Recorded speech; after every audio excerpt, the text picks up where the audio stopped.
Hak angket dianggap masuk angin, Yusuf Kala soroti dua hal penting ini. Dilansir dari suara.com, Wakil Presiden ke-10 Yusuf Kala atau JK membantah wacana bergulirnya hak angket terkait dugaan kecurangan di pemilu 2024 masuk angin. Menurut Yusuf Kala, ada dua hal yang harus dilihat dari wacana hak angket. Yusuf Kala mengungkapkan bahwa bergulirnya hak angket itu semata karena ada dugaan kecurangan sebelum hari pencoblosan 14 Februari 2024 dan saat rekapitulasi suara. Artinya ada kecurigaan. Kalau sebelumnya banyak faktanya. Bagi kita sebenarnya bukan soal menang kalah, bukan. Tapi proses ini jangan nanti kebiasaan dan diikuti pada pemilu-pemilu yang akan datang, rusak negeri ini. Hanya ada kecurigaan atau kecurangan pemilu 2024. Kalau sebelumnya banyak faktanya, bagi kita bukan soal menang atau kalah, tapi jangan diproses. Ini bisa jadi kebiasaan di pemilu-pemilu yang akan datang, ungkap JK saat menjadi bintang tamu di acara Rosi Kompas TV Sabtu 9 Maret. JK kemudian diminta pendapatnya perihal sidang paripurna DPR RI yang kemarin ternyata tidak gagap gempita seperti awal hak angket pertama digulirkan oleh Capres 03 pada 19 Februari 2024. Menurut JK, ada dua hal yang harus dilihat dari wacana hak angket pemilu 2024. Pertama, kata JK, proses hak angket itu sendiri. Hak angket itu kan tidak seperti yang mungkin diharap masyarakat ramai, bahwa langsung bergema. Hak angket itu kan diusulkan dulu oleh minimum 25 anggota, kemudian minimum 2 fraksi. Ini kan menuju ke situ. Hak angket itu kan tidak seperti yang diharap masyarakat ramai bahwa langsung bergema. Hak angket itu kan diusulkan dulu. Diusulkan oleh minimal 25 anggota DPR. Ini kan menuju ke situ, ucap JK kembali. JK kemudian menyebut bahwa dalam proses pengusulan hak angket itu terjadi dinamika politik, yakni pembicaraan antara partai pendukung hak angket. Sekarang kah atau setelah tanggal 20? Ya kan? Siapa tahu 20 nanti Maret. Maksudnya setelah perhitungan resmi dan pengumuman KPU. Ya, siapa tahu tiba-tiba yang menang katakanlah calon 03 atau 01. Ya buat apa hak angket kan?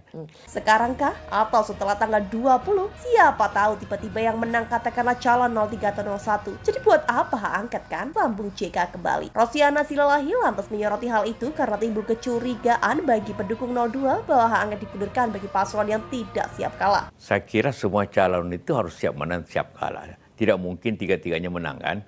Ya harus siap menang dan harus siap kalah. Itu wajar saja itu. Tetapi yang jadi masalah kita semua, sebagian besar ya, bahwa proses ini jangan begitu. Karena ini masalah bangsa yang besar dan bahaya apabila proses pemilu seperti ini berlanjut, berkembang. Kedua ialah justru ini sebenarnya untuk mengklarifikasi.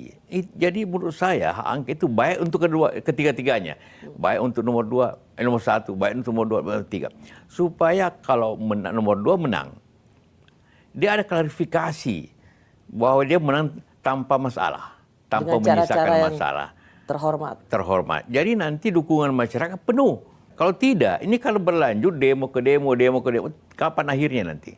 Karena itulah lebih baik kita bawa masalah ini bukan di jalanan, tapi di DPR. Itu lebih terhormat bangsa ini. Saya kira semua calon itu harus siap menang dan siap kalah. Tidak mungkin tiga-tiga menang kan? Tapi yang jadi masalah sebagian besar ya. Jangan persepsinya seperti itu. Ini masalah bangsa yang besar dan bahaya. Apabila proses pemilu seperti ini terus berlangsung. Kedua, sebenarnya ini itu untuk mengklarifikasi. Jadi bagi saya, angkat itu baik untuk ketiga-tiganya, baik untuk 02, 01, ataupun 03. Supaya kan 002 menang, dia akan klarifikasi bahwa dia menang tanpa masalah. Jadi dukungan kepada masyarakat penuh, jelas JK kembali. Jika tidak ada hak angket, ini akan terus lanjut demo ke demo. Kapan akhirnya? Karena itulah bahwa masalah ini bukan ke jalanan tapi ke DPR. Itu lebih terhormat bangsa ini. Sambungnya kembali. Sementara itu, anggota Komisi 6 DPR RI Herman Khairun mengatakan bahwa wacana pengajuan hak angket jangan sampai menuduh pelaksanaan. Menurut Herman, hak konstitusional rakyat yang telah mencurahkan suaranya pada pemilu 2024 bisa terdegradasi jika wacana angket itu berisi tentang tuduhan kecurangan. Kalau brutalnya brutal di mana?